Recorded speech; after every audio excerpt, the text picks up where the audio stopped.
en las afueras de Puebla, donde las montañas se alzan como guardianes silenciosos sobre calles empedradas y casas coloniales que parecen congeladas en el tiempo, existe una historia que los habitantes prefieren olvidar, una historia que no aparece en los libros de historia oficial, que no se enseña en las escuelas, pero que todos conocen.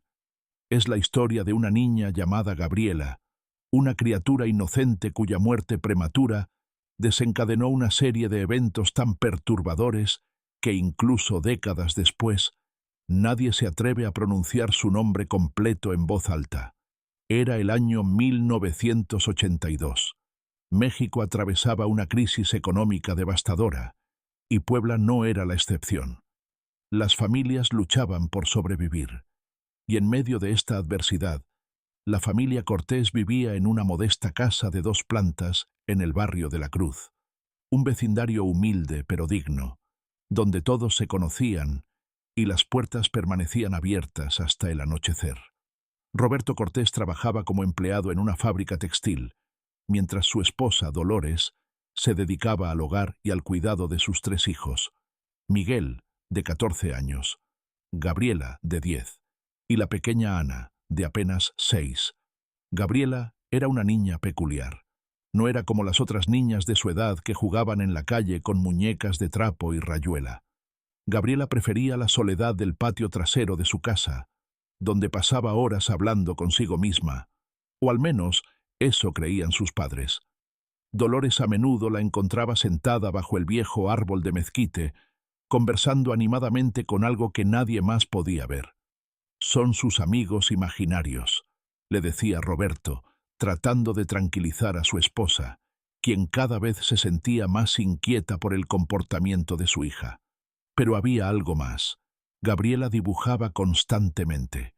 Sus cuadernos escolares estaban repletos de dibujos que perturbaban a sus maestros.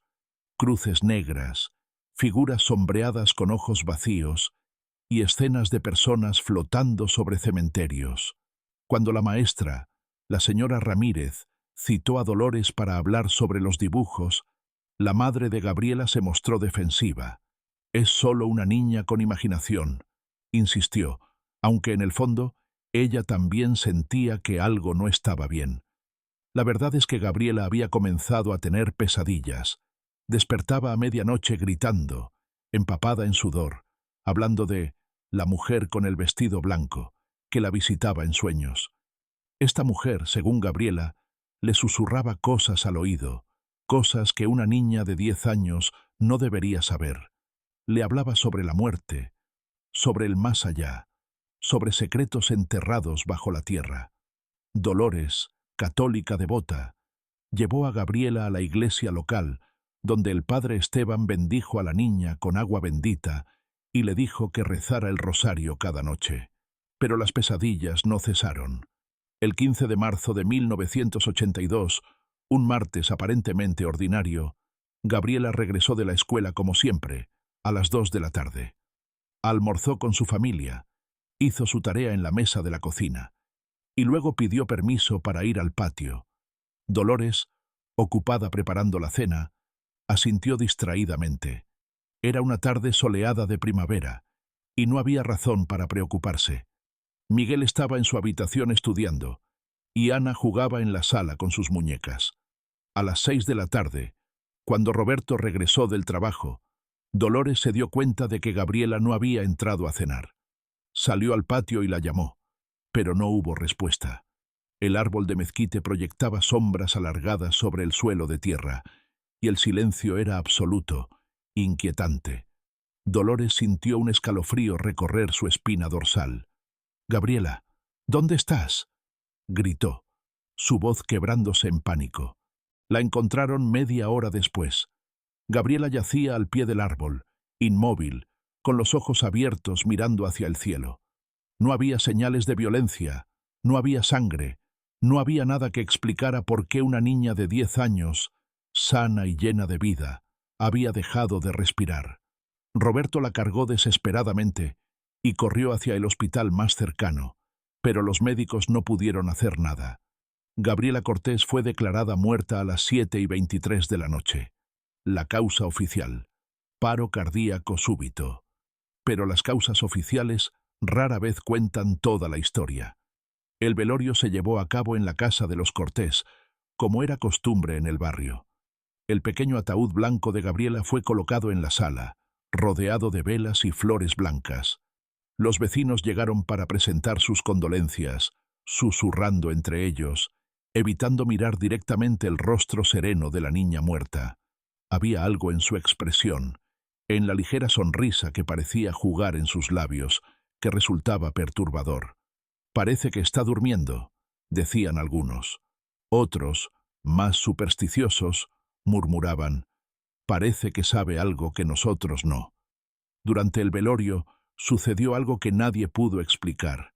A las 3 de la madrugada, la hora de las almas en pena según la tradición popular, todas las velas alrededor del ataúd se apagaron simultáneamente, a pesar de que no había corriente de aire. La habitación quedó sumida en la oscuridad, y en ese momento, varios presentes juraron haber escuchado la voz de Gabriela, clara como el cristal, susurrando una sola palabra: «Mamá».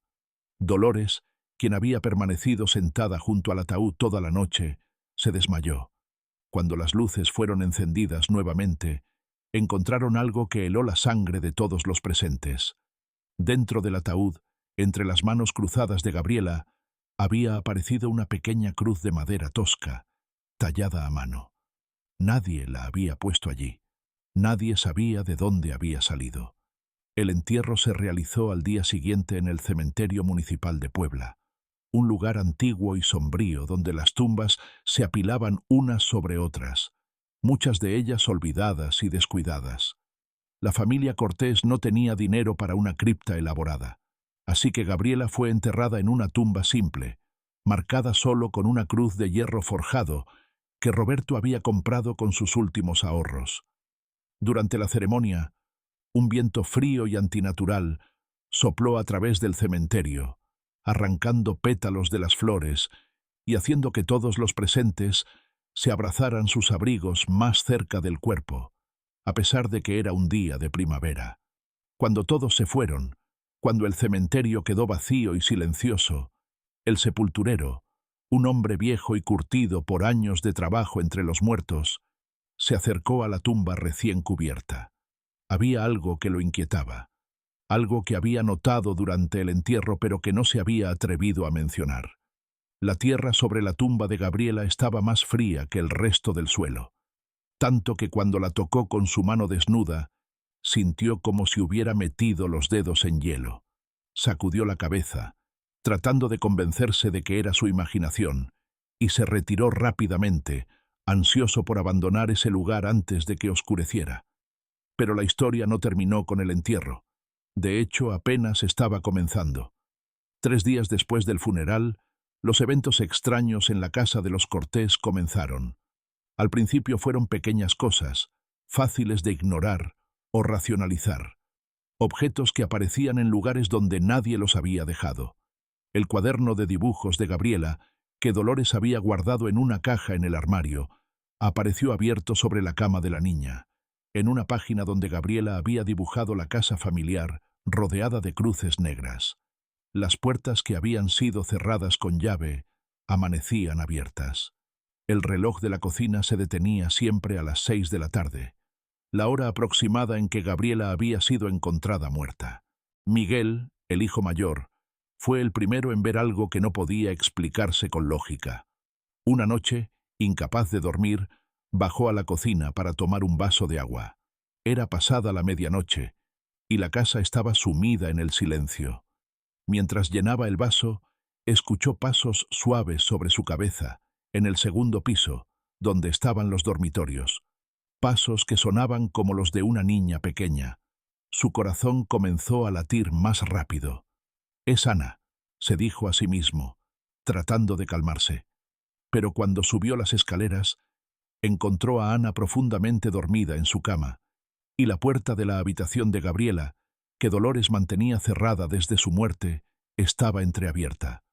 Miguel se acercó lentamente, su mano temblando mientras empujaba la puerta. La habitación estaba vacía, por supuesto, Pero había algo diferente.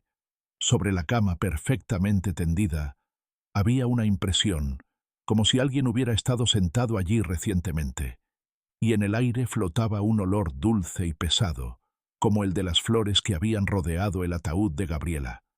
«Gabriela, si eres tú, por favor, déjanos en paz», susurró Miguel, su voz quebrándose. No hubo respuesta, solo el silencio opresivo de la casa dormida. Cerró la puerta rápidamente y regresó a su habitación, pero no pudo dormir el resto de la noche. Los días se convirtieron en semanas, y los fenómenos se intensificaron. Dolores comenzó a escuchar la voz de su hija llamándola desde diferentes partes de la casa.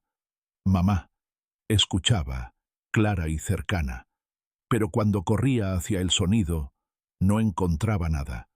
Roberto, siempre el escéptico, trató de mantener la cordura en la familia, insistiendo en que era el dolor el que les jugaba trucos en la mente. Pero incluso él no pudo negar lo que vio una mañana cuando bajó al patio.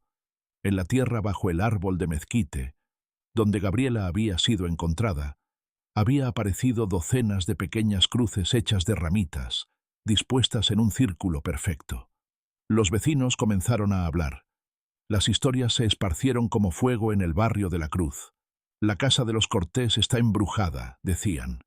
«El espíritu de la niña no puede descansar». Algunos vecinos, movidos por la superstición o la genuina preocupación, sugirieron traer a un curandero o a un médium. Dolores, desesperada, accedió. El curandero que llegó a la casa era un hombre anciano de un pueblo cercano, conocido por su habilidad para comunicarse con los espíritus. Se llamaba Don Crescencio y había estado realizando limpias y exorcismos durante más de 50 años. Cuando entró a la casa, se detuvo inmediatamente en el umbral, su rostro arrugado contrayéndose en una expresión de profunda preocupación. «Esta casa está marcada», dijo con voz grave. «Hay algo aquí que no pertenece a este mundo, algo que se aferra a este lugar con una fuerza que no he sentido en mucho tiempo». Don Crescencio realizó una limpia exhaustiva, utilizando copal, ruda y agua bendita. Recitó oraciones antiguas en náhuatl, el idioma de sus ancestros, y caminó por cada habitación, golpeando un tambor ritual. Cuando llegó a la habitación de Gabriela, se detuvo. El aire allí era diferente, más pesado, más frío. Cerró los ojos y murmuró algo inaudible. Luego abrió los ojos bruscamente. «La niña no está sola», declaró. «Hay otra presencia aquí, algo que la atrapó antes de su muerte, algo que ahora la mantiene aquí. Su espíritu no puede partir porque está atado a este lugar por una fuerza oscura». Las palabras de don Crescencio aterrorizaron a la familia. ¿Qué significaba que Gabriela no estaba sola? ¿Qué era esa fuerza oscura de la que hablaba? El curandero no pudo o no quiso dar más explicaciones. Solo les advirtió que debían rezar, que debían mantener la fe y que bajo ninguna circunstancia debían intentar comunicarse directamente con el espíritu de Gabriela. «Si lo hacen», advirtió, «le darán más poder, y lo que sea que la tenga atrapada se fortalecerá». Pero el consejo de don Crescencio llegó demasiado tarde. Dolores, consumida por el dolor y la desesperación, ya había comenzado a intentar contactar a su hija. Las semanas posteriores a la visita de don Crescencio fueron las más oscuras en la vida de la familia Cortés.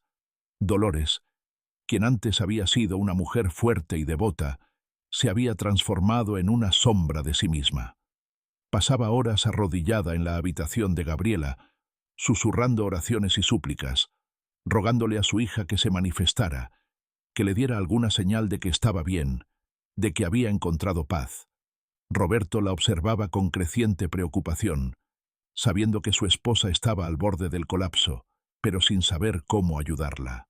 Una noche de abril, cuando la luna llena iluminaba las calles de Puebla con una luz plateada y espectral, Dolores tomó una decisión que cambiaría todo. Esperó hasta que Roberto se durmiera. Luego bajó sigilosamente a la cocina y tomó un conjunto de velas blancas que había escondido en un cajón. Regresó a la habitación de Gabriela, Cerró la puerta con seguro y dispuso las velas en un círculo sobre el piso de madera. En el centro del círculo colocó una fotografía de Gabriela, la misma que había estado junto a su ataúd durante el velorio. Dolores se arrodilló, cerró los ojos y comenzó a rezar. Pero no eran las oraciones católicas tradicionales que le habían enseñado de niña. Eran palabras que había escuchado a don Crescencio murmurar durante la limpia, palabras en náhuatl que ella no entendía completamente pero que había memorizado, palabras que, sin saberlo, estaban abriendo una puerta que nunca debió abrirse. «Gabriela, mi amor, si puedes escucharme, por favor, dame una señal», susurró Dolores, lágrimas rodando por sus mejillas. «Necesito saber que estás bien. Necesito saber que estás en paz». Al principio, no sucedió nada. El silencio en la habitación era absoluto, roto solo por el tic-tac del reloj en la pared y la respiración temblorosa de Dolores. Pero entonces, lentamente, las llamas de las velas comenzaron a parpadear, moviéndose todas en la misma dirección, como si una brisa invisible las estuviera perturbando. La temperatura en la habitación descendió abruptamente, tanto que Dolores pudo ver su propio aliento condensarse en el aire frío. Y entonces la escuchó, la voz de Gabriela, suave y lejana, como si viniera de un lugar muy distante. «Mamá, estoy aquí». Dolores abrió los ojos de golpe, su corazón latiendo tan fuerte que pensó que explotaría en su pecho. «Gabriela, ¿eres tú, mi amor?» «Sí, mamá. Estoy aquí, pero no estoy sola». La sangre de Dolores se heló en sus venas. «¿Qué quieres decir, mi vida? ¿Quién está contigo?» Hubo una pausa larga y terrible. Las llamas de las velas se agitaron violentamente, y por un momento, Dolores juró que vio una sombra moverse en la esquina de la habitación, una forma humana pero distorsionada, alargada de maneras que desafiaban la anatomía natural. «La mujer del vestido blanco», respondió la voz de Gabriela, ahora con un tono más urgente, casi aterrorizado. «Ella no me deja ir, mamá. Ella dice que me necesita. Dice que tengo un propósito aquí». Dolores se puso de pie temblorosa, sus ojos escaneando frenéticamente la habitación. «¿Dónde está esa mujer? ¿Qué quiere de ti?» Antes de que pudiera recibir respuesta, todas las velas se apagaron simultáneamente, sumiendo la habitación en una oscuridad completa. Dolores gritó, tropezando mientras buscaba a tientas la puerta. Sus manos temblaban tanto que le tomó varios intentos girar el picaporte. Cuando finalmente logró abrir la puerta y encender la luz del pasillo, miró hacia atrás a la habitación. Lo que vio le robó el aliento. En la pared frente a la cama de Gabriela, escrito con lo que parecía ser ceniza o carbón, había un mensaje en letras grandes y toscas. «No estoy en paz. Ayúdenme». Dolores cayó de rodillas, un grito ahogado escapando de su garganta. Roberto, despertado por el sonido, corrió desde su habitación y encontró a su esposa sollozando histéricamente en el pasillo. Cuando vio el mensaje en la pared, su rostro se volvió cenizo. Ya no podía negar lo que estaba sucediendo. Algo terrible, algo más allá de la comprensión humana, había invadido su hogar. A la mañana siguiente, Roberto tomó la decisión de contactar a la iglesia. El padre Esteban, quien había conocido a Gabriela en vida, vino a la casa y bendijo cada habitación con agua bendita. Pero incluso el sacerdote, un hombre de fe inquebrantable, parecía visiblemente perturbado cuando entró a la habitación de la niña. «Hay una presencia maligna aquí», admitió. «Esto va más allá de un alma en pena. Necesitan ayuda especializada». Fue así como la familia Cortés fue puesta en contacto con el padre Damián, un sacerdote jesuita especializado en demonología y casos de posesión. El padre Damián tenía más de 60 años y había dedicado su vida a estudiar y combatir las fuerzas oscuras que acechaban en los márgenes del mundo espiritual. Cuando llegó a Puebla 3 días después, llevaba consigo una maleta llena de reliquias sagradas, textos antiguos y instrumentos que la familia no reconoció. La primera reunión entre el padre Damián y la familia Cortés tuvo lugar en la sala. El sacerdote escuchó atentamente mientras Dolores y Roberto relataban todos los eventos extraños que habían ocurrido desde la muerte de Gabriela. Tomaba notas meticulosas en un cuaderno de cuero gastado, su expresión seria e impenetrable. ¿La niña mostraba signos de comportamiento inusual antes de su muerte?, preguntó el padre Damián. Dolores asintió, limpiándose las lágrimas. Sí, padre. Tenía pesadillas horribles. Hablaba de una mujer con vestido blanco que la visitaba. Dibujaba cosas perturbadoras, cruces, cementerios, figuras oscuras. El sacerdote frunció el ceño. ¿Y estos dibujos los conservan? Miguel, que había estado escuchando en silencio, se levantó y fue a buscar los cuadernos de Gabriela. Cuando regresó y se los entregó al padre Damián, el sacerdote los examinó con creciente preocupación.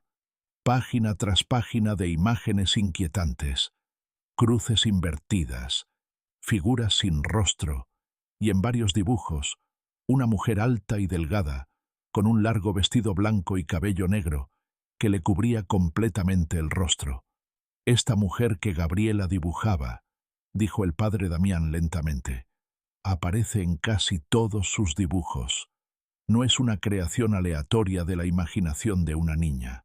Es consistente, detallada. Creo que Gabriela estaba siendo contactada por una entidad, posiblemente mucho antes de su muerte. Roberto se inclinó hacia adelante. ¿Qué tipo de entidad, padre? El sacerdote cerró el cuaderno y miró directamente a Roberto.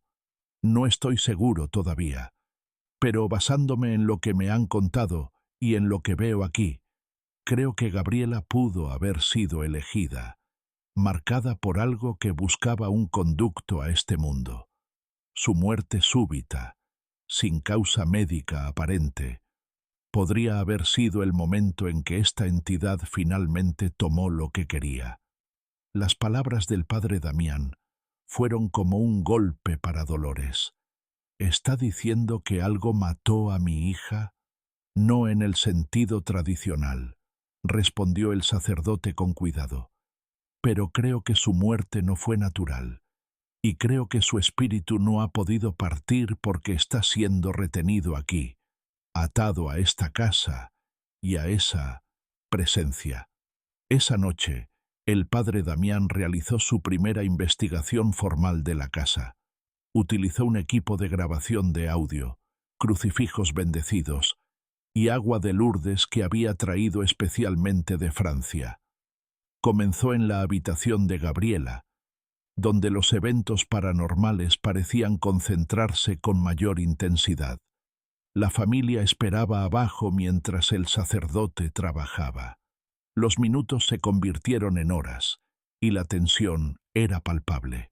Miguel fumaba nerviosamente en el patio, algo que nunca había hecho antes. Ana, quien había permanecido en silencio durante la mayor parte de estos eventos, se aferraba a su madre, sus grandes ojos llenos de miedo. Cerca de las 2 de la madrugada, el padre Damián bajó las escaleras.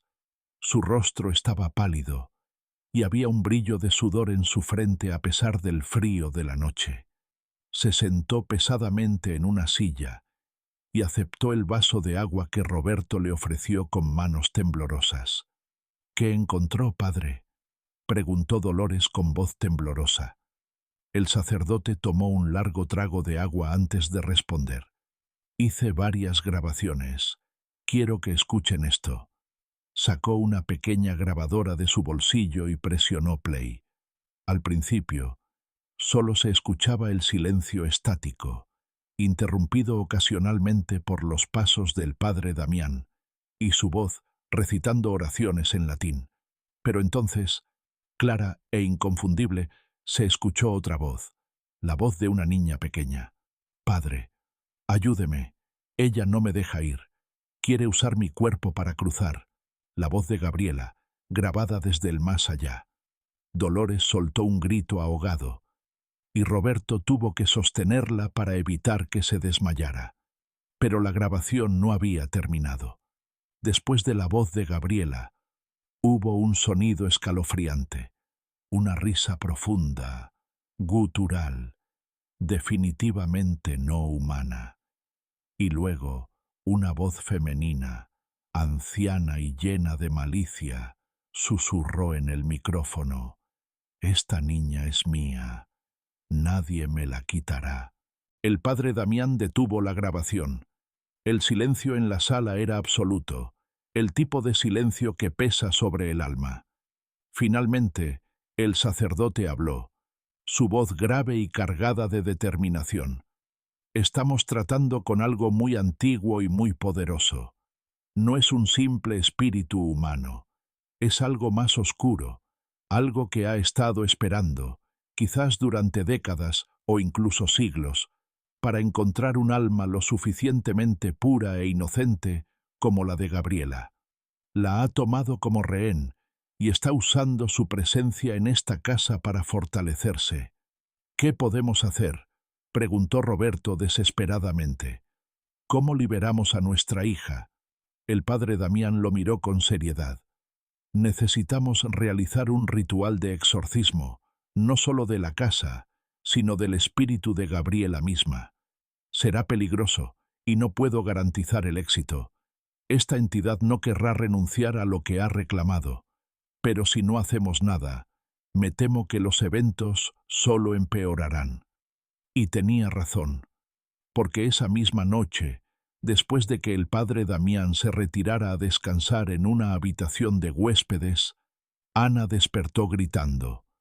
Cuando Dolores corrió a su habitación, encontró a la niña de 6 años sentada en su cama, señalando hacia la ventana con un dedo tembloroso.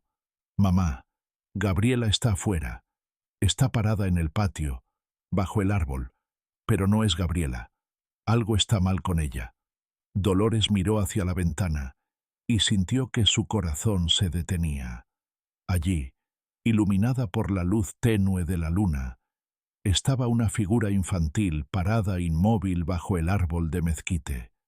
Llevaba el vestido blanco que Gabriela había sido enterrada, y su cabello largo colgaba sobre sus hombros. Pero había algo profundamente perturbador en la forma en que estaba parada, con los brazos colgando a sus costados de manera antinatural, y la cabeza inclinada en un ángulo imposible. La figura levantó lentamente su rostro hacia la ventana, y aunque la distancia y la oscuridad deberían haber hecho imposible distinguir los rasgos, Dolores pudo ver claramente los ojos de la criatura, completamente negros, sin iris ni blanco, solo un vacío profundo y terrible. No era Gabriela. Era algo usando la imagen de Gabriela como un disfraz. La cosa en el patio sonrió, una sonrisa demasiado amplia para ser natural, revelando demasiados dientes. Luego, en un movimiento que desafió todas las leyes de la física, comenzó a caminar hacia atrás, alejándose de la casa pero sin girar su cuerpo, manteniendo sus ojos fijos en la ventana. Se movió hasta que la oscuridad del jardín la tragó completamente.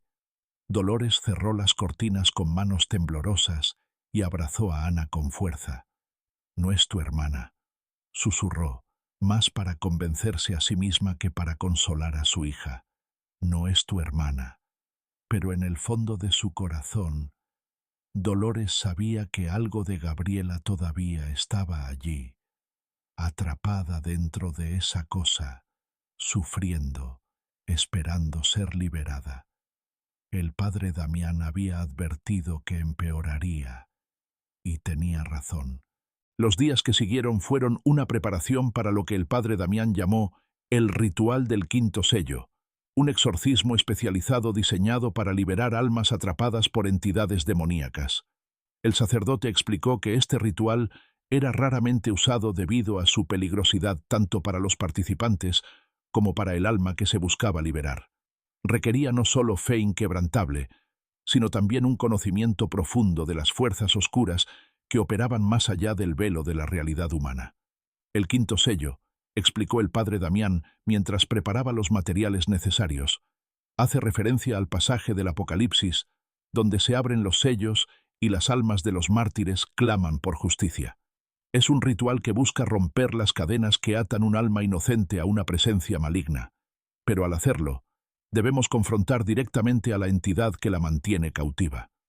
Durante estos días de preparación, los eventos paranormales en la Casa Cortés alcanzaron un crescendo aterrador. Ya no eran sutiles movimientos de objetos o susurros distantes.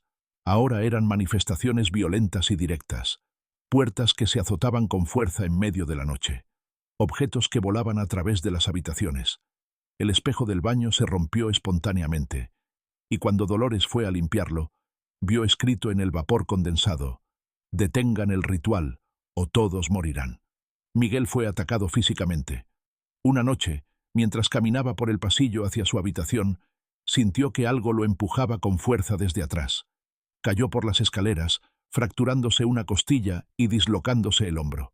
Cuando recuperó la consciencia en el hospital, le contó a su padre que justo antes de caer había sentido manos pequeñas y heladas presionando contra su espalda y había escuchado la voz de Gabriela susurrando: «Lo siento, hermano.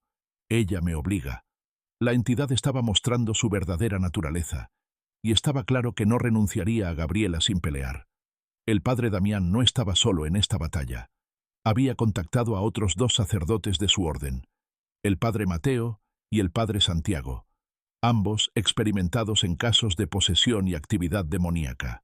Llegaron a Puebla 2 días antes del ritual programado, trayendo consigo más reliquias sagradas, textos litúrgicos antiguos y, lo más importante, fragmentos de la Vera Cruz, pedazos de la cruz en la que Cristo fue crucificado, considerados las armas más poderosas contra las fuerzas demoníacas.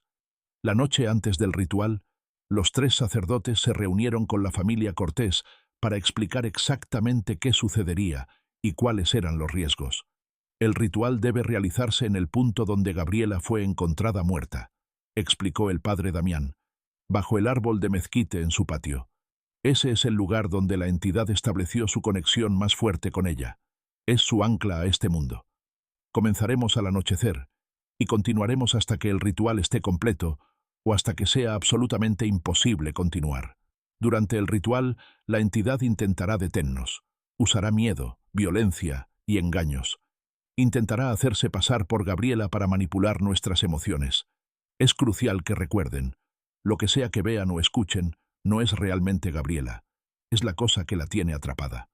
Dolores, con lágrimas corriendo por su rostro, preguntó: «¿Y si funciona? ¿Volveremos a ver a Gabriela?». El padre Damián tomó su mano con gentileza. «Si el ritual tiene éxito, el espíritu de Gabriela será liberado. Podrá finalmente partir hacia donde debe ir. Ustedes no la verán nuevamente en esta vida, pero tendrán la paz de saber que ya no está sufriendo, que ya no está atrapada». La respuesta no era la que Dolores quería escuchar, pero era la verdad. Y en su corazón, ella sabía que liberar a su hija era lo correcto, sin importar cuánto le doliera el adiós final. El día del ritual, 15 de mayo de 1982, exactamente 2 meses después de la muerte de Gabriela, amaneció con un cielo gris y amenazante. Una tormenta se aproximaba desde las montañas, y el aire estaba cargado de electricidad estática. Los pájaros, usualmente ruidosos en el vecindario, estaban en silencio. Era como si toda la naturaleza supiera que algo monumental estaba por ocurrir. Los sacerdotes pasaron el día en oración y preparación espiritual, ayunando y recitando salmos. Al caer la tarde, comenzaron a preparar el patio. Trazaron un círculo de sal bendecida alrededor del árbol de mezquite. En 4 puntos cardinales, colocaron cruces de hierro forjado que habían sido bendecidas en Jerusalén. En el centro del círculo, directamente sobre el lugar donde Gabriela había sido encontrada, erigieron un pequeño altar con los fragmentos de la Vera Cruz, una Biblia abierta en el libro del Apocalipsis, y velas de cera de abeja pura. La familia Cortés fue instruida a permanecer dentro de la casa, observando desde las ventanas pero sin interferir sin importar lo que sucediera. El padre Damián fue claro. Cualquier interrupción podría ser catastrófica. A las 18 horas, la hora exacta en que Gabriela había sido encontrada muerta, el ritual comenzó. Los 3 sacerdotes, vestidos con sus sotanas negras y estolas moradas, entraron al círculo. El padre Damián llevaba un aspersorio con agua bendita. El padre Mateo sostenía un incensario humeante con incienso y mirra, y el padre Santiago tenía un crucifijo de plata maciza de casi medio metro de alto. Comenzaron con las letanías de los santos, invocando la protección de todos los santos y mártires de la iglesia. Sus voces se elevaron en armonía, resonando en el patio y más allá. El latín antiguo llenaba el aire, y por un momento todo parecía estar en paz. Pero entonces, cuando el padre Damián comenzó las oraciones específicas del ritual del quinto sello, el clima cambió drásticamente. El viento, que había estado en calma, comenzó a soplar con fuerza violenta. Las nubes sobre la casa se arremolinaron de manera antinatural, formando un vórtice oscuro directamente sobre el árbol de mezquite. La temperatura cayó tan rápidamente que los sacerdotes podían ver su aliento condensarse y una fina capa de escarcha comenzó a formarse sobre el pasto. In nomine Patris, et Filii, et Spiritus Sancti, recitó el padre Damián con voz firme. Te conjuro, Spiritus Immunde, identifícate ipsum. Por un momento no hubo respuesta. Luego, desde las profundidades del árbol, desde la tierra misma, surgió un sonido que heló la sangre de todos los presentes. Un llanto de niña, débil y lastimero. Papá, mamá, ¿por qué me hacen esto? Tengo miedo. Era la voz de Gabriela, perfecta en cada detalle. Dentro de la casa, Dolores soltó un grito y se aferró a Roberto, quien tuvo que sujetarla físicamente para evitar que corriera hacia el patio. Pero el padre Damián no se inmutó. No es ella, dijo con voz firme. Es una imitación. Continuamos. Los sacerdotes intensificaron sus oraciones, sus voces elevándose sobre el rugido del viento. El padre Mateo roció agua bendita en todas direcciones, y cada gota que caía sobre el círculo chispeaba como si tocara metal al rojo vivo. De repente, una figura comenzó a materializarse en el centro del círculo. Al principio era solo una sombra, una distorsión del aire, pero lentamente tomó forma sólida. Era la imagen de Gabriela, de pie en su vestido blanco de funeral, pero había algo profundamente perturbador en ella. Su piel era demasiado pálida, casi translúcida.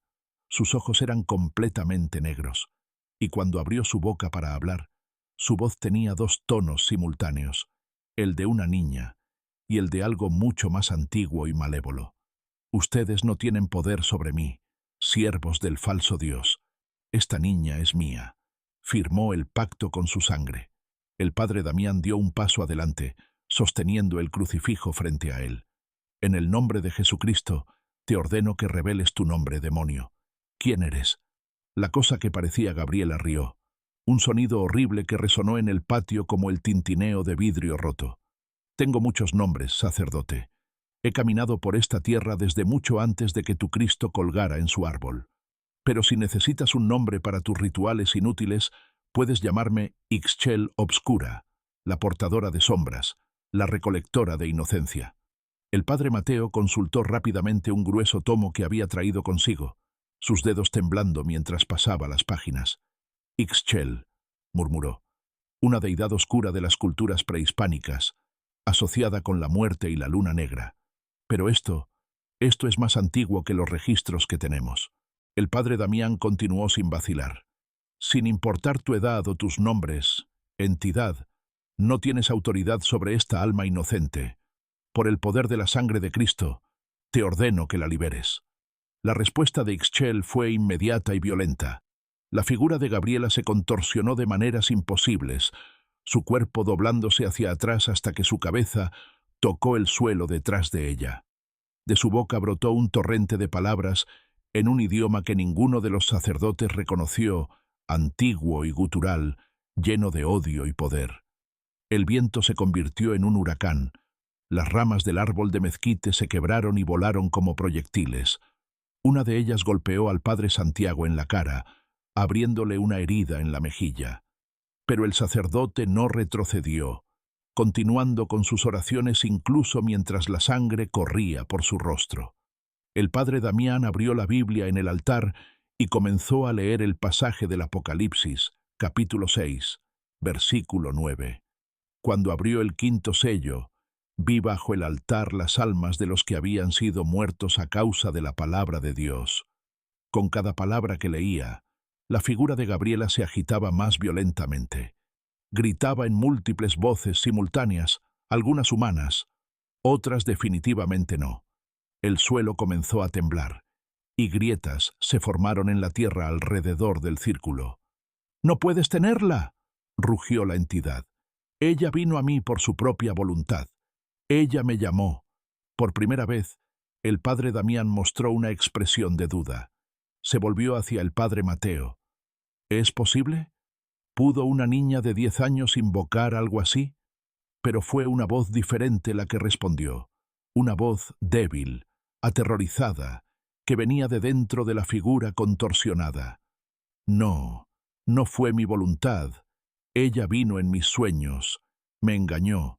Dijo que podía hacer que mamá fuera feliz, que papá dejara de preocuparse por el dinero. Yo solo quería ayudar». Era realmente Gabriela, la verdadera Gabriela, luchando por liberarse del control de la entidad. «¡Gabriela!», gritó el padre Damián. «Escucha mi voz, niña. Tienes que luchar. Tienes que rechazar el pacto. Di las palabras. Renuncio al pacto de la oscuridad y abrazo la luz de Cristo». La figura se sacudió violentamente, como si dos fuerzas lucharan por el control del mismo cuerpo. La voz de Gabriela emergió nuevamente, temblorosa pero determinada. «Renuncio, renuncio al...». Pero antes de que pudiera terminar, la entidad rugió con tal furia que las ventanas de la casa se hicieron añicos. «¡Silencio! Ella es mía. Nadie me la quitará». Los 3 sacerdotes, actuando en perfecta sincronía, se acercaron a la figura, formando un triángulo alrededor de ella. Cada uno sostenía un fragmento de la Vera Cruz y comenzaron a recitar simultáneamente el exorcismo mayor, sus voces fusionándose en una sola declaración de fe y poder divino. «Exorcizamos te, omnis immundus spiritus, omnis satanica potestas». El efecto fue inmediato y dramático. La figura de Gabriela comenzó a disolverse, revelando debajo una forma horrible, una entidad alta y esquelética envuelta en harapos negros, con una cabeza que recordaba vagamente a una calavera humana, pero con demasiados ojos, todos ellos parpadeando independientemente. Esta era Ixchel Obscura en su verdadera forma, y era mucho más aterradora de lo que cualquiera hubiera imaginado. La criatura lanzó un último ataque desesperado. Del suelo surgieron manos espectrales que intentaron arrastrar a los sacerdotes hacia abajo. Sombras con forma humanoide se materializaron alrededor del círculo, presionando contra la barrera de sal bendecida, tratando de romperla. Pero los sacerdotes no vacilaron. Presionaron los fragmentos de la Vera Cruz contra el cuerpo espectral de la entidad, y donde la madera sagrada tocaba la sombra, ésta se quemaba con una luz brillante y purificadora. Ixchel Obscura soltó un alarido que no era de este mundo, un sonido que hizo que todos en un radio de varias cuadras cubrieran sus oídos con dolor. Y entonces, desde el interior de la masa oscura y retorcida, una pequeña luz comenzó a emerger, una luz suave y dorada que crecía en intensidad. Era Gabriela, el verdadero espíritu de Gabriela, finalmente liberado. La niña apareció como una figura luminosa, su forma perfectamente clara y definida. Ya no parecía asustada. De hecho, había una expresión de paz en su rostro que sus padres nunca habían visto antes. Se volvió hacia la casa, hacia donde Dolores y Roberto observaban con lágrimas corriendo por sus rostros, y sonrió. No necesitó palabras. La sonrisa lo decía todo. «Estoy bien. Los amo. Gracias». El padre Damián, con lágrimas también corriendo por su rostro arrugado, susurró las palabras finales del ritual. «Vade in pace, animula cristiana». Ve en paz, alma cristiana. Tu sufrimiento ha terminado. La luz que era Gabriela ascendió lentamente, elevándose por encima del árbol de mezquite, por encima de la casa, por encima de todo. Y mientras lo hacía, la forma oscura de Ixchel Obscura se desintegró, disolviéndose en miles de fragmentos que se dispersaron en el viento como ceniza. El tormenta se disipó instantáneamente. El viento cesó, y por primera vez en 2 meses, una calma verdadera descendió sobre la casa de los Cortés. El ritual había terminado. Gabriela era libre. Los días que siguieron al ritual fueron de recuperación tanto física como espiritual para la familia Cortés. La casa, que durante 2 meses había sido un lugar de terror y sufrimiento, finalmente se sentía como un hogar nuevamente. Las luces ya no parpadeaban. Las puertas permanecían quietas. El frío antinatural que había impregnado cada habitación se había disipado. Pero aunque la presencia maligna se había ido, quedaban preguntas sin responder, preguntas que el padre Damián estaba determinado a resolver. «Necesito entender cómo comenzó todo esto», le dijo el sacerdote a Roberto 3 días después del ritual. Ixchel Obscura afirmó que Gabriela había hecho un pacto, aunque fuera involuntariamente. Algo o alguien tuvo que haber iniciado el contacto. Estas entidades antiguas no pueden manifestarse en nuestro mundo sin una invitación, sin una puerta que se abra desde este lado. Roberto, todavía agotado por los eventos de los últimos meses, asintió. «¿Qué necesita, padre?» «Necesito investigar la historia de esta casa y este terreno. Necesito saber quién vivió aquí antes, qué sucedió en este lugar, y necesito examinar todo lo que perteneció a Gabriela. Sus juguetes, sus libros, todo».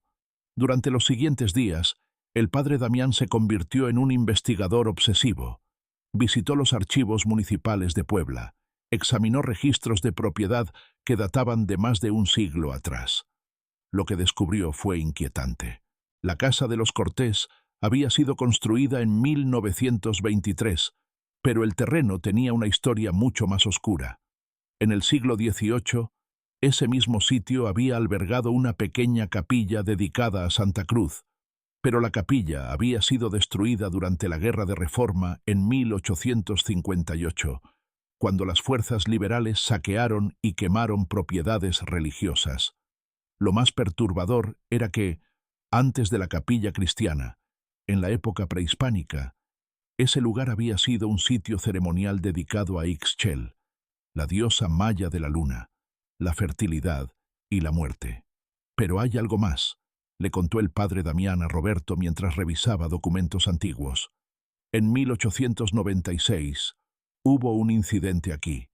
Una mujer llamada Eulalia Mendoza, conocida localmente como curandera, fue acusada de practicar brujería y rituales paganos. Los vecinos afirmaban que ella convocaba espíritus antiguos y que había hecho pactos con la Señora de las Sombras. Fue linchada por una turba enfurecida y enterrada en algún lugar de este terreno. Nunca se encontró su cuerpo oficialmente». Roberto sintió que la sangre se helaba en sus venas. «¿Está diciendo que esa mujer está de alguna manera conectada con lo que le sucedió a Gabriela?» «No directamente», respondió el sacerdote, «pero creo que Eulalia Mendoza pudo haber sido un conducto previo para Ixchel Obscura. Y cuando murió, la entidad quedó atada a este lugar, esperando, durante casi un siglo, hasta que otra alma sensible y pura llegara. Gabriela fue esa alma».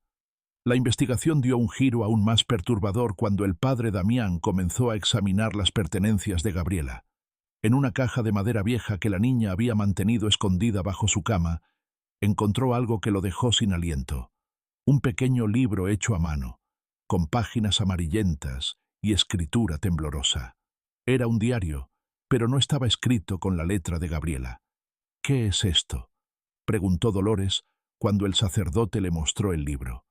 El padre Damián leyó las primeras páginas con creciente horror. «Es el diario de Eulalia Mendoza, la curandera del siglo XIX, y de alguna manera Gabriela lo encontró. Resultó que, años atrás, cuando Roberto estaba renovando el sótano, Gabriela había encontrado una caja de metal oxidada enterrada bajo el piso de tierra. Dentro estaba este diario, junto con varios objetos rituales, pequeñas figuras de arcilla, huesos grabados con símbolos extraños, y un medallón de plata con la imagen de una mujer con la cabeza de una calavera. El diario de Eulalia detallaba sus rituales, sus invocaciones y su comunicación con lo que ella llamaba la Señora de la Luna Negra. Las últimas entradas, escritas poco antes de su muerte, eran especialmente perturbadoras. 15 de agosto de 1896. La señora me ha hablado nuevamente. Dice que pronto vendré a ella, que los ignorantes del pueblo me destruirán. Pero no importa. Ella esperará. Dice que en el futuro otra vendrá, otra niña de corazón puro y mente abierta. Y esa niña completará lo que yo comencé. Le he dejado el medallón. Quien lo encuentre será marcado. El padre Damián cerró el diario lentamente. Gabriela encontró este diario y el medallón. Su curiosidad inocente abrió la puerta. Ixchel Obscura había estado esperando pacientemente durante casi un siglo, y finalmente encontró su oportunidad. Dolores sollozó. Mi bebé solo era curiosa. No sabía lo que estaba haciendo. Por supuesto que no, respondió el sacerdote con gentileza. Ella era inocente. Eso es precisamente por lo que estas entidades la buscaban. La inocencia no manchada es la herramienta más poderosa para este tipo de entidades oscuras. Pero quedaba un misterio más por resolver. Si Ixchel Obscura había sido destruida o al menos expulsada durante el ritual, ¿por qué el padre Damián todavía parecía preocupado? La respuesta llegó una semana después, cuando el padre Mateo regresó de una investigación en archivos de la iglesia en la Ciudad de México. Llegó a la casa de los Cortés con un rostro grave y un folder lleno de documentos antiguos. «Padre Damián», dijo, «necesita ver esto. He encontrado registros de eventos similares a lo que sucedió aquí, y no son casos aislados. Los documentos que el padre Mateo había descubierto eran aterradores en su consistencia. A lo largo de México, desde la época colonial hasta el presente, había habido casos documentados de niñas jóvenes que morían súbitamente sin causa médica aparente, seguidos de fenómenos paranormales en sus hogares. En 1743, en Oaxaca, en 1821, en Guadalajara, en 1903, en Monterrey, y más recientemente, en 1976, en Veracruz. Todos los casos siguen el mismo patrón, explicó el padre Mateo. Una niña entre 8 y 12 años, generalmente de carácter sensible o imaginativo, comienza a tener pesadillas y visiones. Luego muere repentinamente. Su familia experimenta actividad paranormal intensa, y en cada caso hay una conexión con sitios ceremoniales prehispánicos o con prácticas de brujería colonial. El padre Damián estudió los documentos con creciente alarma. Ixchel Obscura no es una entidad única. Es un arquetipo, un tipo de entidad que ha existido en la cultura mesoamericana durante milenios. Y aunque pudimos liberar a Gabriela, la entidad misma no fue destruida. No puede ser destruida por completo porque está arraigada en las creencias y prácticas de siglos. ¿Entonces podría suceder de nuevo?, preguntó Roberto con horror. El sacerdote asintió lentamente. Podría. En algún otro lugar, con otra familia desprevenida, con otra niña inocente. Por eso es crucial documentar este caso, compartir el conocimiento con otros en la Iglesia que luchan contra estas fuerzas oscuras. Fue entonces cuando el padre Damián tomó una decisión que tendría repercusiones durante décadas. Escribiría un informe completo del caso de Gabriela Cortés, detallando cada aspecto de la investigación, el ritual y los descubrimientos históricos. Este informe sería archivado en los registros secretos del Vaticano, junto con miles de otros casos de actividad demoníaca documentados a lo largo de los siglos. Pero antes de poder completar el informe, ocurrió algo que cambió todo. Una noche, mientras el padre Damián trabajaba en su habitación temporal en la casa parroquial, escribiendo frenéticamente a la luz de una lámpara de escritorio, sintió una presencia en la habitación. La temperatura descendió abruptamente, y la lámpara parpadeó. Levantó la vista y vio una figura de pie en la esquina oscura de la habitación. No era Gabriela. Era otra niña, o al menos la forma de otra niña, con características borrosas e indefinidas. Cuando habló, su voz sonaba como un coro de múltiples voces infantiles superpuestas. «Sacerdote, liberas a una, pero condenaste a muchas. Por cada puerta que cierras nosotras abrimos 10 más. Esta batalla no tiene fin». El padre Damián se puso de pie, sosteniendo su crucifijo frente a él. «En el nombre de Cristo, te ordeno que te retires, espíritu impuro. La figura rió suavemente. Somos legión. Somos las que esperan en la oscuridad, y mientras haya inocencia en el mundo, habrá almas para reclamar. Y con eso, la figura se desvaneció como humo. El sacerdote supo en ese momento que lo que había enfrentado con Gabriela era solo una batalla en una guerra mucho más grande y antigua. Una guerra que había estado librándose durante siglos y que continuaría mucho después de que él hubiera muerto. Pero había ganado esta batalla. Gabriela estaba libre, y eso al menos era suficiente. Sin embargo, la historia aún no había terminado, porque en el sótano de la casa de los Cortés, en el lugar exacto donde Gabriela había encontrado el diario y el medallón de Eulalia Mendoza, algo más permanecía enterrado, algo que el padre Damián no había descubierto en su investigación, algo que esperaría pacientemente en la oscuridad hasta que la siguiente familia desprevenida llegara. Un segundo medallón, idéntico al primero, pero este no había sido encontrado todavía, y en su superficie de plata tarnished, apenas visible bajo décadas de corrosión, estaba grabada una inscripción en náhuatl antiguo: Inmiquistli amotlami, noyoyo chipahuac nic nequiz. Traducción: la muerte no es el final. Busco un corazón puro. La semilla para la próxima tragedia ya estaba plantada. Pasaron 4 años después del ritual de exorcismo. La familia Cortés, incapaz de soportar los recuerdos asociados con la casa en el barrio de la Cruz, se mudó a otra parte de Puebla en 1983. Vendieron la propiedad a una pareja joven, los Herrera, quienes estaban emocionados por comprar su primera casa. Roberto y Dolores no les contaron sobre lo que había sucedido allí. Después de todo, ¿quién les creería? Y más importante, los fenómenos paranormales habían cesado completamente después del ritual. La casa parecía estar verdaderamente limpia. Pero el padre Damián sabía mejor. Sabía que el mal no desaparece simplemente porque una batalla haya sido ganada. Se transforma, se adapta, espera. Durante esos 4 años, el sacerdote continuó su investigación sobre Ixchel Obscura y entidades similares, viajando por todo México, entrevistando a curanderos, chamanes y otros testigos de fenómenos inexplicables. Su archivo creció hasta incluir docenas de casos, cada uno con sus propias particularidades, pero todos compartiendo elementos inquietantemente similares. En 1986, el padre Damián recibió una llamada que había estado temiendo. Era del padre Esteban, el sacerdote local de Puebla. Padre Damián, necesito que regrese a Puebla inmediatamente. Es sobre la casa de los Cortés. Han comenzado nuevos incidentes. El sacerdote llegó a Puebla al día siguiente. Lo que encontró confirmó sus peores temores. Los Herrera, la joven pareja que había comprado la casa, había tenido una hija, una niña llamada Lucía, que ahora tenía 3 años, y Lucía, como Gabriela antes que ella, había comenzado a hablar de la mujer bonita que la visitaba por las noches. Cuando el padre Damián entrevistó a los padres de Lucía, sintió un déjà vu terrible. Los mismos síntomas, el mismo patrón, pesadillas, dibujos perturbadores, comportamiento extraño.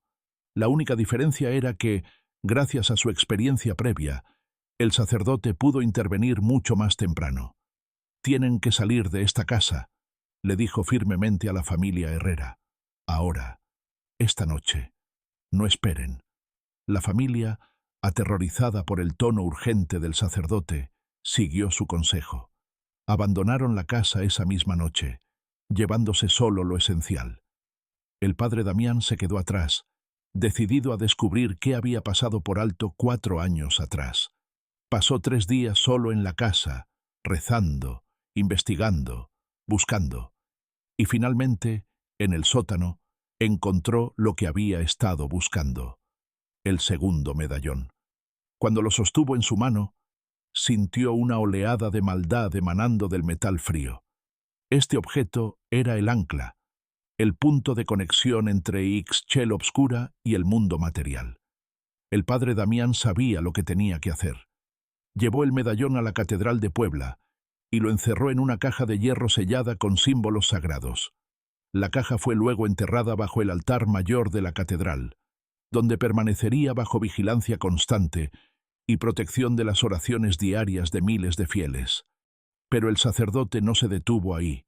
Convocó a una reunión con el obispo de Puebla y varios otros sacerdotes especializados en casos de posesión y fenómenos paranormales.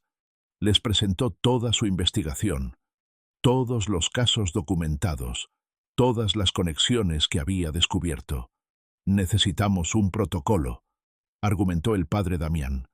«Un sistema para identificar y responder a estos casos antes de que sea demasiado tarde. No podemos simplemente reaccionar después de que una tragedia haya ocurrido. Debemos ser proactivos». El resultado fue la creación de lo que se llamó informalmente el Protocolo de las Cruces, un conjunto de directrices para identificar y manejar casos potenciales de actividad demoníaca enfocada en niños. El protocolo incluía señales de advertencia específicas, procedimientos de investigación y un equipo de respuesta rápida de sacerdotes entrenados que podían intervenir cuando fuera necesario. La casa en el barrio de la Cruz fue finalmente demolida en 1987. En su lugar, la iglesia compró el terreno y construyó un pequeño parque comunitario con una capilla dedicada a los niños inocentes. El árbol de mezquite fue cortado y sus raíces fueron completamente removidas del suelo. La tierra fue bendecida en un ritual que duró 3 días, con sacerdotes de toda la región participando. En el centro del parque se erigió un monumento, una cruz de piedra blanca con una inscripción simple: «En memoria de los inocentes, que encuentren paz eterna». Los vecinos del barrio, muchos de los cuales recordaban a Gabriela y conocían fragmentos de lo que había sucedido, se sintieron aliviados. La sombra que había colgado sobre su comunidad durante años finalmente parecía haberse disipado. Pero la historia de Gabriela Cortés no terminó ahí. Se convirtió en algo más grande que los eventos específicos de 1982. Se convirtió en una leyenda urbana, un cuento de advertencia que se contaba en voz baja en Puebla y sus alrededores. ¿Conoces la historia de la Niña de las Cruces?, preguntaban los adolescentes en reuniones nocturnas, buscando emocionar y asustar a sus amigos. La historia se distorsionó con el tiempo, como sucede con todas las leyendas. Algunos decían que Gabriela había sido una bruja infantil, que había invocado demonios deliberadamente. Otros afirmaban que su fantasma todavía vagaba por Puebla, buscando otros niños para llevarlos consigo al más allá. Hubo quienes juraban haber visto su aparición en el parque donde antes estaba su casa, siempre rodeada de pequeñas cruces que aparecían misteriosamente. El padre Damián observaba estas distorsiones con una mezcla de frustración y resignación. La verdad, le confió al padre Mateo en 1990, siempre es más compleja y más triste que cualquier leyenda. Gabriela no era un monstruo ni un espíritu vengativo. Era una niña inocente que fue víctima de fuerzas que no podía comprender ni controlar. Y su familia sufrió más de lo que palabras pueden expresar. En 1991, el padre Damián recibió permiso del Vaticano para publicar un libro sobre sus experiencias y su investigación. Tituló el libro Infantes sin umbra, Niños en la sombra, y aunque fue publicado con un tiraje limitado y distribuido principalmente entre sacerdotes y estudiosos del ocultismo, tuvo un impacto significativo en cómo la Iglesia Católica abordaba casos de actividad demoníaca que involucraba a menores. Dolores y Roberto Cortés vivieron el resto de sus vidas bajo el peso de lo que había sucedido. Nunca hablaron públicamente sobre Gabriela, y cuando alguien les preguntaba, simplemente decían que su hija había muerto de una enfermedad del corazón. Miguel, el hermano mayor, se convirtió en psicólogo, especializándose en trauma infantil. Muchos creen que su carrera fue una forma de procesar lo que había presenciado, una forma de encontrar significado en la tragedia. Ana, la hermana menor que había visto la aparición de Gabriela aquella noche terrible, creció para convertirse en monja.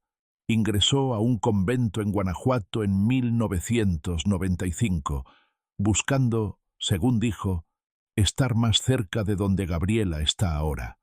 Pasaba horas en oración cada día, y quienes la conocían decían que tenía una conexión especial con lo divino, como si hubiera visto algo que otros no podían ver. El padre Damián continuó su trabajo hasta su muerte en 2003, a la edad de 81 años. En su testamento, dejó todos sus archivos y documentación sobre casos paranormales a la Biblioteca Apostólica Vaticana, donde permanecen hasta el día de hoy, disponibles solo para investigadores autorizados. Entre esos archivos, el caso de Gabriela Cortés ocupa un lugar prominente, considerado por muchos expertos como uno de los casos más completos y mejor documentados de su tipo. Pero quizás el legado más importante de toda esta tragedia no fue académico ni institucional, sino profundamente personal. Las familias de Puebla que conocían la verdadera historia se volvieron más vigilantes con sus hijos, prestaban más atención a sus pesadillas, a sus cambios de comportamiento, a sus dibujos. La comunidad aprendió que la inocencia de un niño, aunque hermosa, también puede ser vulnerable a fuerzas que no comprendemos. En 2006, exactamente 24 años después de la muerte de Gabriela, el parque donde antes estaba su casa fue renovado. Durante la excavación para instalar nuevos juegos infantiles, los trabajadores encontraron algo inesperado: una pequeña caja de metal enterrada a casi 2 metros de profundidad.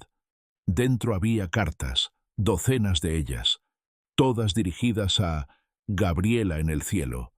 Eran cartas de niños de Puebla, escritas a lo largo de los años, dejadas secretamente por aquellos que habían escuchado su historia y querían que supiera que no estaba olvidada. Algunas cartas eran simples: espero que estés feliz ahora. Otras eran más elaboradas, contándole sobre sus vidas, sus familias, sus esperanzas. Una carta de una niña de 10 años, la misma edad que Gabriela cuando murió, decía simplemente: gracias por ser fuerte cuando tenías miedo. Me ayuda a ser fuerte también. Las cartas fueron recolectadas y guardadas en los archivos de la Catedral de Puebla. Se convirtieron en un testimonio conmovedor de cómo una tragedia puede transformarse en algo que inspira empatía y recuerdo. Hoy en día, si visitas Puebla y preguntas sobre la Niña de las Cruces, recibirás diferentes respuestas dependiendo de a quién le preguntes.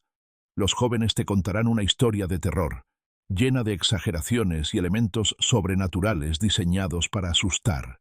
Los adultos que vivían en el barrio de la Cruz en los años 80 se pondrán serios y tal vez cambien de tema, incómodos con los recuerdos. Los sacerdotes de la catedral te mirarán con reconocimiento y tal vez, si confían en ti, te contarán fragmentos de la verdad. Pero hay otro grupo que tiene una relación especial con la historia de Gabriela: los padres que han perdido a un hijo. Ellos visitan el parque, se sientan en los bancos cerca de la cruz de piedra blanca y encuentran consuelo en saber que no están solos en su dolor, que otros han caminado este terrible camino antes que ellos y han encontrado una forma de seguir adelante. El padre Mateo, quien ahora tiene más de 80 años y es uno de los últimos sobrevivientes directos de los eventos de 1982, ocasionalmente da charlas sobre el caso en seminarios para jóvenes sacerdotes. Siempre termina sus presentaciones con las mismas palabras: el caso de Gabriela Cortés nos enseña varias verdades fundamentales. Primera, que el mal es real y activo en nuestro mundo, y que los inocentes son a menudo sus blancos preferidos. Segunda, que la fe, cuando es verdadera y completa, tiene el poder de vencer incluso a las fuerzas más oscuras. Y tercera, quizás la más importante, que el amor de una familia, el amor de una madre y un padre por su hija, puede trascender incluso la muerte misma. Dolores Cortés me dijo algo días antes de su muerte en 1999. Me dijo: padre, durante años pensé que habíamos fallado a Gabriela, que no la habíamos protegido, pero ahora entiendo que el verdadero fallo habría sido dejarla atrapada en ese lugar terrible. Al liberarla, aunque significó perderla para siempre, le dimos el regalo más grande: la paz. Esas palabras se han quedado conmigo desde entonces. En 2015, un cineasta independiente intentó hacer un documental sobre el caso de Gabriela, pero fue detenido por la familia Cortés sobreviviente, que no quería que la memoria de su hermana e hija fuera explotada para entretenimiento. El proyecto fue cancelado, y en su lugar se estableció una pequeña fundación en honor a Gabriela, dedicada a proporcionar apoyo psicológico y espiritual a familias que han perdido hijos de manera traumática. La capilla en el parque, aunque pequeña, está siempre abierta. En su interior hay un libro de visitas donde la gente puede escribir oraciones o pensamientos. Algunas entradas son de padres pidiendo fuerza. Otras son de niños pidiendo que sus propias pesadillas terminen. Y de vez en cuando hay una entrada que simplemente dice: «Gracias, Gabriela, por mostrarnos que hay algo más allá de este mundo y que el amor nunca muere». Nadie sabe quién escribe esas entradas, pero siempre están escritas con la misma letra cuidadosa y siempre aparecen el 15 de marzo, el aniversario de la muerte de Gabriela. La historia de la Niña de las Cruces se ha convertido en parte del folclore de Puebla, entretejida en el tejido de la ciudad, tanto como sus iglesias coloniales y sus calles empedradas. Es una historia que nos recuerda que vivimos en un mundo de misterio, donde la línea entre lo visible y lo invisible es más delgada de lo que nos gustaría admitir.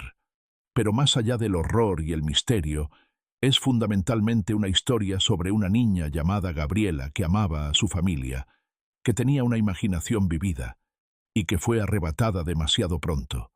Es una historia sobre padres que hicieron todo lo posible por salvar a su hija, incluso cuando eso significó dejarla ir. Y es una historia sobre fe, sobre el poder de la creencia para enfrentar lo inimaginable. Cuando el viento sopla por el Parque de la Cruz en las noches de primavera, algunos juran que pueden escuchar el sonido de una niña riendo, un sonido feliz y libre de miedo. Y tal vez, solo tal vez, es Gabriela, finalmente en paz, recordándonos que incluso en las historias más oscuras puede haber una luz de esperanza. Las cruces que dan nombre a este lugar ya no son símbolos de muerte o maldad. Se han transformado en símbolos de redención, de sacrificio y de amor que trasciende los límites de la vida y la muerte. La Niña de las Cruces descansa ahora. Su batalla terminó, pero su historia continúa, contada en susurros, preservada en archivos secretos y recordada en los corazones de aquellos que entienden que algunas batallas deben ser luchadas, algunos sacrificios deben ser hechos y algunas almas son demasiado preciosas para ser olvidadas.